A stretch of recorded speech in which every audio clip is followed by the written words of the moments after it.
आज एक ऐसी समस्या के बारे में बात करते हैं जो आप में से काफ़ी लोगों की शायद होगी। बहुत सारे मैसेज भी मेरे पास आते हैं, कमेंट भी आते हैं, जहाँ पर लोगों के द्वारा ये पूछा जाता है कि पत्नी की घर वापसी नहीं हो रही है। जहाँ पर पत्नी अपने मायके में बैठी है और हम दोनों के बीच में सारी चीज़ें ठीक चल रही थी, कोई ऐसी बड़ी बात नहीं थी, लेकिन हाँ, छोटे-मोटे झगड़े होते रहते थे। कभी उसकी माताजी को लेकर झगड़ा हो जाता था या बहन को लेकर झगड़ा हो जाता था, क्योंकि पत्नी फ़ोन पे ज़्यादा बातें करती थी, तो मैं बोलता था कि फ़ोन पे बातें ज़्यादा मत किया करो, घर पे भी ध्यान दिया करो। तो यहीं पर हमारी कहीं पर छोटी लड़ाई या झगड़ा हो जाती थी, लेकिन बात एक नॉर्मल हम दोनों के बीच में रिश्ता था।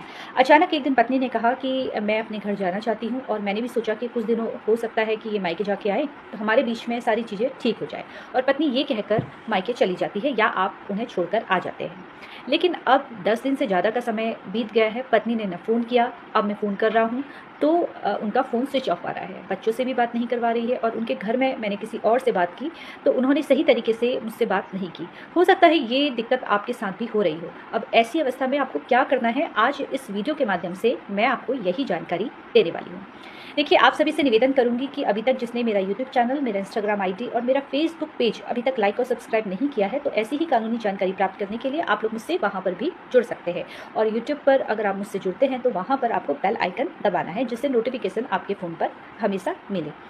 देखिए, समस्या काफ़ी आम है, जहाँ पर पति पत्नी के बीच में मतभेद होता है, पत्नी भी पति को छोड़कर मायके चली जाती है। अब समस्या तब उत्पन्न हो जाती है जब पत्नी से आप संपर्क नहीं कर पाते हैं। पत्नी ने फ़ोन बंद कर दिया है, उनके घरवाले जो हैं, लड़की के माता-पिता या भाई-बहन, वो सही तरीके से आपसे बात नहीं कर रहे हैं। ये समस्या है कि अब किया जाए? क्या तुरंत कानूनी कदम उठाना चाहिए या इससे पहले हमें कोई और रास्ता अपनाना चाहिए? देखिए, अब समस्या ये उत्पन्न होती है कि आखिर हमें करना क्या है? क्या हमें तुरंत किसी वकील साहब से बात करनी है, या पहले हम अपने माध्यम से ही उन्हें समझाने की कोशिश करें? देखिए, 99% लोग पहले समझाने की ही कोशिश करते हैं। वकील साहब के पास जब मामला बिल्कुल ख़राब होने की स्थिति में आता है तो ही जाकर आते हैं, या जहाँ पर बिल्कुल बातचीत बंद है, आरोप लगाना उन्होंने कह दिया है कि मैं झूठे आरोप लगा दूंगी या लगा दूंगा, तभी आप वकील साहब से संपर्क करते हैं। अब सवाल ये उठता है कि पत्नी मायके में है, आपका पहला कदम क्या होना चाहिए? देखिए, पहला कदम तो आपका ये होना चाहिए कि सबसे पहले आपको अगर ये अंदेशा है कि पत्नी आपके ऊपर झूठा केस करने वाली है, क्योंकि पत्नी ने फ़ोन बंद करके रखा हुआ है, आपसे बात नहीं कर रही हैं, लड़की के घरवाले भी आपसे सही तरीके से बात नहीं कर रहे हैं।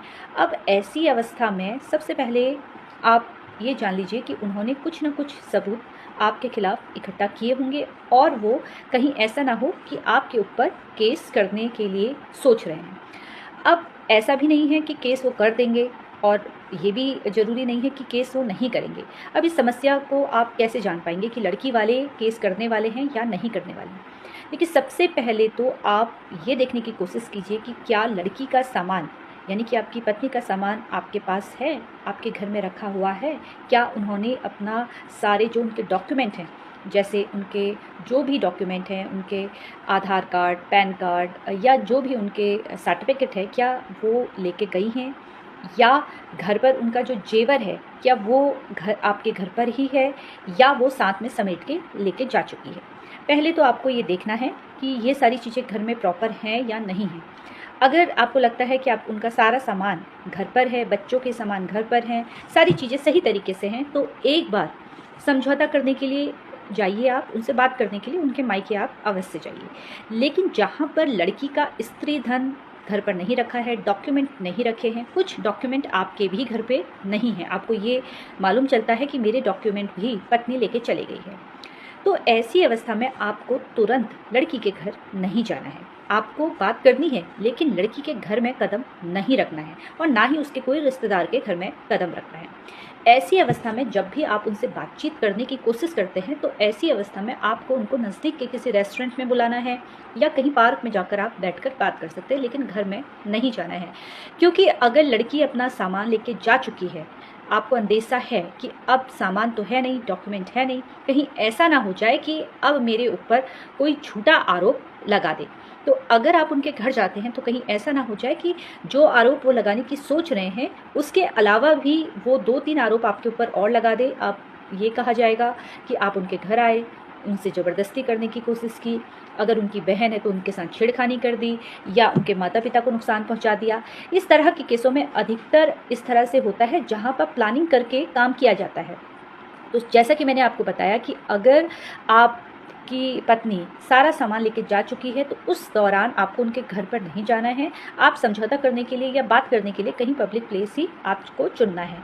लेकिन लड़की अगर सामान लेके नहीं गई है और आपको ऐसा लगता है कि नहीं, वो इस तरह से नहीं है, या उनके घर वाले आपको समझते हैं, वो सही तरीके से आपसे बात कर सकते हैं। देखिए, 2 तरह के परिवार हैं। एक परिवार वो है जहाँ पर लड़की के माता-पिता दामाद की इज़्ज़त नहीं करते हैं, कुछ भी बोल देते हैं, और आपको ये अंदेशा है कि यहाँ पर माँ और पिताजी दोनों लड़की को भड़का सकते हैं। एक केस वो है। दूसरा है जहाँ पर लड़की हो सकता है थोड़ा वो चेंज आपके लिए हो जाए, यानी कि वो गुस्सा करती हैं, उनकी प्रवृत्ति ऐसी है कि जहाँ पर वो लड़ाई झगड़ा करती हैं और लड़की के माता-पिता उनको समझाने की ही कोशिश करते हैं कि आपको इनके साथ मिलजुल कर रहना है। तो 2 तरह के परिवार होते हैं।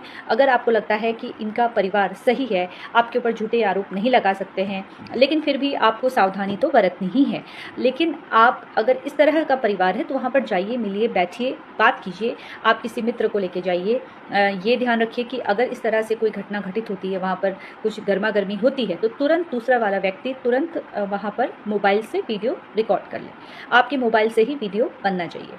तो इस तरह से अगर बात होती है तो आप जाइए, बात कीजिए, बैठिए और समस्या का आप समाधान कीजिए। लेकिन आपको लगता है कि समझाने से भी पत्नी नहीं समझ रही है, अब केस करना तय है। 3-4 जो धाराएँ हैं जो पति के ऊपर लगनी ही लगनी हैं, वो पत्नी लगा के रहेगी। 498 यानी कि अब नए सेक्शन के अनुसार 85 के अंतर्गत है, मेंटेनेंस का केस है, डीवी का केस है, ये लगनी ही लगनी है। अब ऐसी अवस्था में जब आपको ऐसा अंदेशा हो जाता है तो करना क्या है, आप पहले देखिए, मैंने जैसा कि पहला आपका स्टेप था, आपको समझौता करना है। दूसरा स्टेप है कि आपको एक कानूनी जो नोटिस भेजना है। कानूनी नोटिस अगर आप भेज देते हैं तो आपको उनको कहना पड़ेगा कि बहुत समय हो गया है, आप अपने घर में रह रही हैं। इस तरह से वकील साहब की मदद से एक कानूनी नोटिस आपको भिजवाना है। और अगर कानूनी नोटिस का जवाब भी महिला का आता है और आपको मालूम चलता है कि महिला केस करने वाली है, उससे बेहतर ये है कि जैसे ही आपको पता चलता है कि महिला इस तरह से केस कर सकती है तो आपको तुरंत सेक्शन 9 का केस कर देना है। बहुत सारे ऐसे व्यक्ति भी होते हैं जो ये सोचते हैं कि महिला इस तरह से झूठा केस करेगी, इससे पहले मैं तलाक का केस फाइल कर देता हूँ, तलाक नहीं लूँगा लेकिन डराने के लिए मैं तलाक का केस दर्ज कर देता हूँ, जहाँ पर महिला डर जाएगी और तुरंत वापस आ जाएगी घर। देखिए, ऐसा होता नहीं है, महिला कहीं पे डरेगी नहीं। जब भी आप के ऊपर झूठे आरोप लगाने की महिला सोच रही है तो वहाँ पर उनको डरना नहीं है, क्योंकि अगर वो झूठे आरोप लगा रही हैं तो झूठे एविडेंस से लेकर, झूठी बातों से लेकर वो बहुत सारी चीज़ें वहाँ पर लिखाने वाली है। देखिए, जहाँ पर महिला 498A के तहत मामला दर्ज करवाती है, जहाँ पर मेंटेनेंस का मामला दर्ज कराती है, या जहाँ पर घरेलू हिंसा का आरोप आपके ऊपर लगाती है, तो यहाँ पर ये लोग डरेंगे नहीं, ये आपको डराने की कोशिश करेंगे। अगर आप पहले ही डर जाते हैं तो यहाँ पर फिर सामने वाली पार्टी को ये मालूम चल जाएगा कि आपका नेचर बिल्कुल डरने का है, आप तुरंत समझौता करेंगे। अगर उनकी कोई डिमांड है तो वो तुरंत आपसे पैसा वसूल लेंगे। इसलिए सबसे पहले आपको बिल्कुल भी डरना नहीं है। अगर पत्नी केस करती है तो करने दीजिए। अगर उसने झूठे आरोप आपके ऊपर लगाए हैं तो उसको साबित करने के लिए उसके पास एविडेंस भी होने चाहिए, सबूत होने चाहिए। देखिए, झूठे आरोप लगाना, जैसे कि मैं हर बार कहती हूँ कि बहुत आसान होता है किसी पे झूठे आरोप लगाना, FIR हो भी जाती है। लेकिन जब आपके वकील साहब, आप अपने वकील साहब के अनुसार ही चलिए, और जब आपके वकील साहब क्रॉस एग्जामिनेशन उनके सामने करेंगे तो वहाँ पर तुरंत उनका जो झूठ है वो एकदम पकड़ा जाएगा। बहुत सारे ऐसे मामले देखे जाते हैं जहाँ पर लड़की आरोप तो लगा देती है, लेकिन जब वकील साहब के द्वारा उनसे प्रश्न पूछे जाते हैं तो वहाँ पर बस वहीं पर वो पकड़ में आ जाते हैं, और अधिकतर मामले यहीं पर ही ख़त्म हो जाते हैं, जहाँ पर साफ तौर पर न्यायालय में ये दिख जाता है कि लड़की झूठ बोल रही है। देखिए, अधिकतर मामले हम हारते इसलिए हैं क्योंकि कहीं ना कहीं हमें डर होता है, समाज का डर होता है, हमें डर होता है हमारी नौकरी जाने का, और इस डर के वजह से हम तुरंत समझौता करने के लिए चले जाते हैं, और तुरंत वहीं पर जहाँ पर डर हो जाता है अपने केस में, वहाँ पर हम सही तरीके से साक्ष्य प्रस्तुत नहीं कर पाते हैं। किसी भी केस को जीतने के लिए आत्मविश्वास के साथ साथ सबूत की भी आवश्यकता है। अगर आप डर के रहेंगे तो जो सबूत आप अपने वकील साहब को दे सकते हैं, क्योंकि आपने पूरा मामला देखा है, वहाँ पर आप सही तरीके से अगर साक्ष्य देते हैं, सही तरीके से बिना डरे आप फाइट करते हैं अपने केस में, तो आपका जो केस है वो 100% आप जीतेंगे। लेकिन ध्यान रखिए कि बिना एविडेंस के आप अपने आप को सही साबित नहीं कर पाएंगे। देखिए, डरना यहाँ पर नहीं है। अगर आपको लगता है गिरफ्तारी हो सकती है तो आप अग्रिम जमानत ले सकते हैं। वैसे गिरफ्तारी नहीं होती है, क्योंकि हर एक किसी को ये पता है कि आजकल जो आरोप लगा रहे हैं वो झूठे आरोप लगा रहे हैं। यहाँ पर जो महिलाएं झूठे आरोप लगाने की सोच रही हैं या लगा रही हैं, ये उन महिलाओं की बेवकूफ़ी है जहाँ पर वो अपने बने बनाए परिवार को ख़राब कर रही हैं। और असल में जिनके साथ अत्याचार होता है वो कहीं ना कहीं वो महिलाएं दब जाती हैं। जहाँ पर बात आती है ऐसी महिलाओं पर जिन पर अत्याचार होता है, उनके मामले ख़राब होने लगते हैं।